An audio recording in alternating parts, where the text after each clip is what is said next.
Dúvidas sobre planos de banda larga são comuns.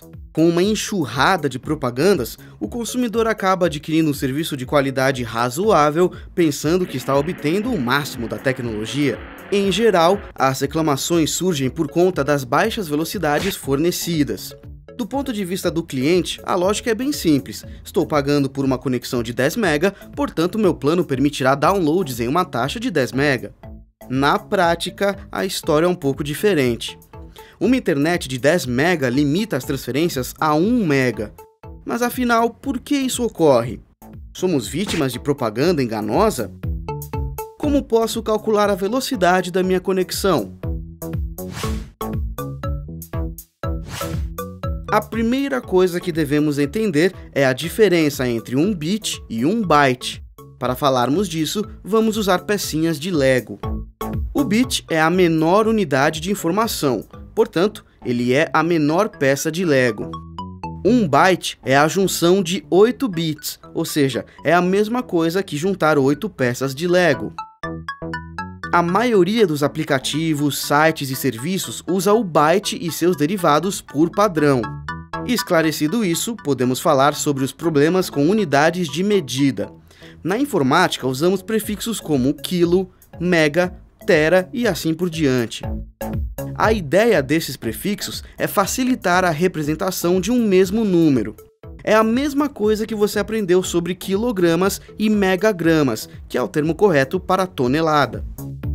Existem diferentes formas de representar o tamanho de um arquivo. Supondo que um documento de texto tenha 5 megabytes, poderíamos dizer que esse mesmo arquivo tem 5.120 kilobytes, ou 5.242.880 bytes.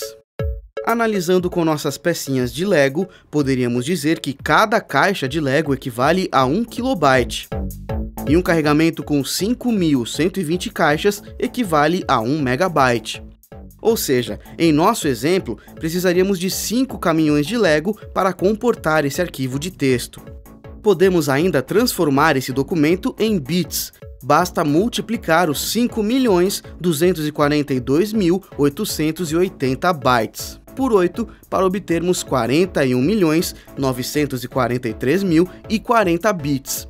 É pecinha de Lego que não acaba mais. Esses números representam a mesma coisa, sendo que o único ponto que realmente se altera é a forma de expressar a grandeza. O quilo representa 1024 bytes e o mega representa 1024 kilobytes. Pensando no mundo real, 2 quilos de carne representam 2.000 gramas.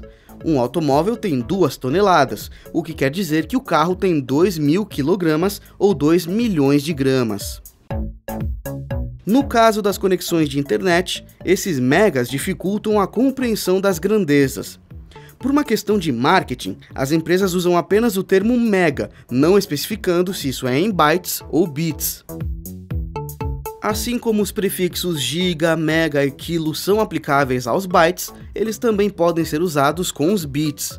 Portanto, 1 kilobit contém 1024 bits e 1 megabit é igual a 1024 kilobits. Como estamos tratando de matemática pura, a diferença entre 1 megabyte e 1 megabit é a mesma de byte para 1 bit, ou seja, o megabyte é 8 vezes maior do que o megabit. Dessa forma, fica fácil entender o motivo de você contratar 10 MB e obter apenas 1 MB.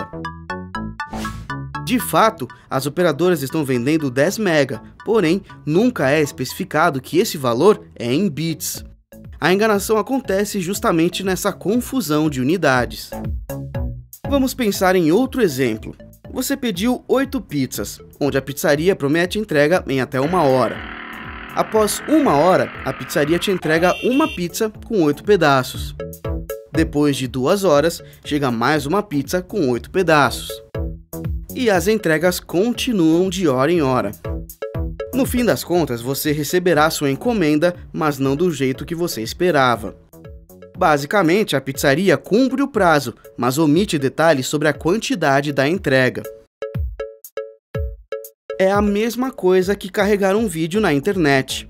Uma conexão de 10 megabytes deveria carregar um vídeo de 100 megabytes em 10 segundos. Na prática, a conexão de 10 megabits demora 1 minuto e 40 segundos para carregar o mesmo vídeo. Nós, consumidores, acreditamos que as conexões são em megabytes, mas na verdade, as velocidades contratadas são 8 vezes menores, justamente porque o megabit é 8 vezes menor do que o megabyte. Agora que você já pegou um macete, veja como calcular a velocidade da sua conexão. Jogue na sua calculadora o valor da sua conexão. Caso você tenha contratado um plano de 10 MB, digite 10. Depois, divida o 10 por 8. Pronto! Agora você sabe que a velocidade máxima da sua conexão é de 1,25 megabytes por segundo. Se você contratou um plano de 600 kilobits, basta efetuar o mesmo processo, mas tenha em mente que o resultado obtido será em kilobytes por segundo. Verificar as taxas de transferência durante os downloads não é um método eficiente de testes. Para realizar um teste mais preciso, recomendamos a execução do teste de velocidade do Baixa Aqui. Os resultados obtidos são informados em megabits, por isso você precisa dividir o total por 8 para saber quais são as taxas máximas de transferência da sua conexão. Bom, agora que você entendeu melhor essa confusão dos megabytes e megabits, você já sabe o motivo pelo qual seu PC demorou para carregar esse vídeo. Até uma próxima!